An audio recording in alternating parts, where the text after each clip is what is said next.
Moving into the whip kick. The whip kick is used with breaststroke. It's the only stroke that the whip kick is actually used. But a lot of times younger swimmers will have a very hard time coordinating, getting the fine muscle coordination in order to do a proper whip kick.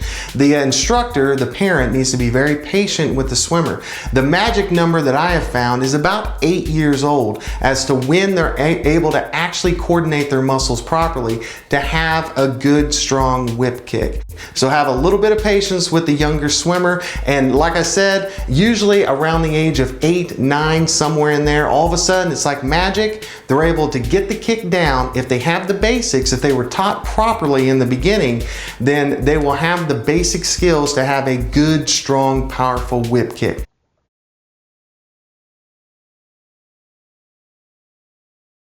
Now, one of the most important parts of the whip kick is the start and the finishing position, and it's actually the same position.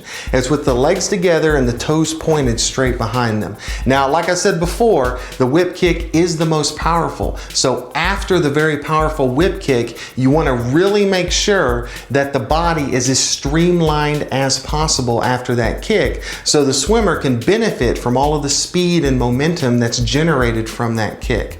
So remember, the finishing and starting position of the whip kick is with the legs together and the toes pointed straight behind.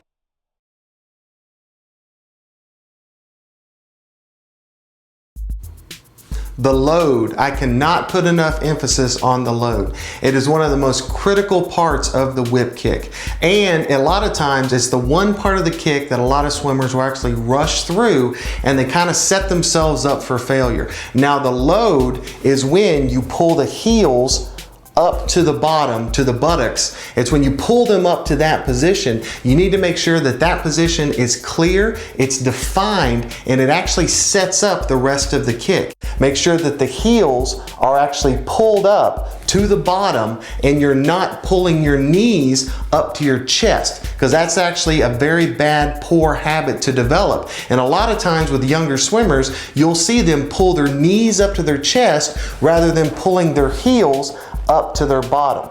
All right, once in this position, the load position, the next move is actually turning the feet outward. All right, it's very, very important to make sure that the swimmer hits this in a clearly defined manner in every single kick they do. If they hit a proper load, they have got a much, much greater chance of success with the whip kick by pulling their heels up and a proper turnout of the feet.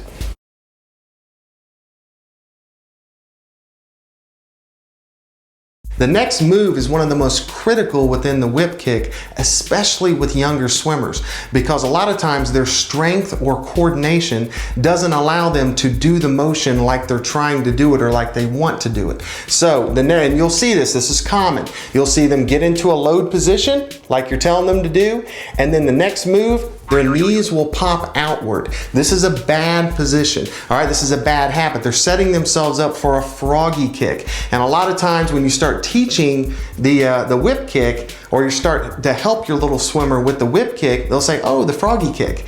And you're like, no, it's not the froggy kick, it's a whip kick. So make sure that the feet turn out and that the feet actually lead the kick out and around. All right, it's very important that the feet lead the kick out and around. You do not want the swimmer to actually pop their knees out, because that's setting themselves up to do a froggy kick, which is much less powerful, much less effective in the water. So make sure that they keep their legs in line, feet turned out, and that their feet lead the kick out and around.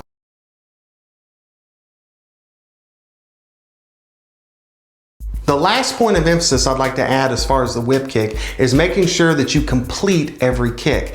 Now, one of the most common things that you'll see with the whip kick, especially helping the younger swimmer, is that they like to stop the kick early. They'll go through the motion and then they'll stop it before they complete the kick. Now, the whole motion of the whip kick is for that final whip as the legs come all the way together.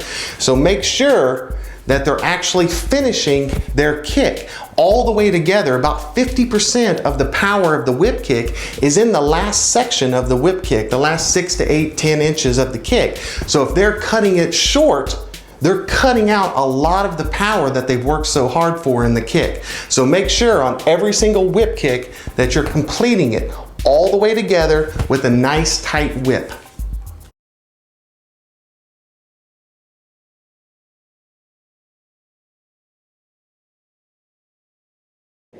Hi, I'm here with Henry Long. We're going to go over the basic mechanics of the whip kick. Now, the whip kick is used with breaststroke.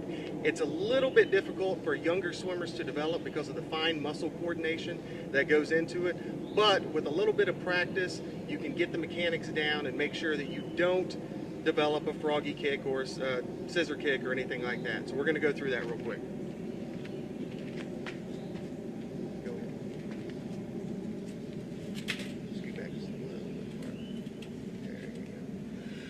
All right, now, the important thing with the whip kick is that the swimmers need to recognize something as a part of the kick, and that's the streamline with the legs. The legs are straight, toes are pointed. This is the beginning and end of the kick. So it's very important that the swimmer recognizes this as part of the kick, because it's very important because the kick is so powerful, you want the legs to be streamlined after the powerful kick so you can maximize distance. So the first part of the kick, once you're in this position with the kick, the first part of the kick is probably the most critical. This is the most critical. He's going to develop a load, which is where he pulls the heels up to his bottom and he allows his knees to actually drop. Now, what you don't want the swimmer to do is actually pull their knees up to their chest. When they pull their knees up to the chest, they're in the wrong starting position and they'll probably do an improper kick.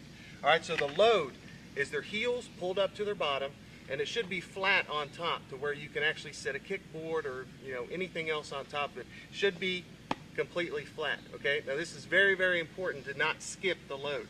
After that, the feet turn out. This is the next part of the whip kick. Now, from this position, it's kind of a danger zone as far as the kick, because the kick can go either way. If the swimmer keeps everything in line as far as their leg is concerned all the way up, then they'll probably have a proper whip kick. But if the swimmer allows their knees to pop out wide from this, they'll probably have a froggy kick, which is less efficient and in most cases is considered illegal. So you want to make sure that everything stays in alignment, feet turned out. Next motion is a whip. The feet lead the whip and you are back to the starting position with the legs straight and the toes pointed.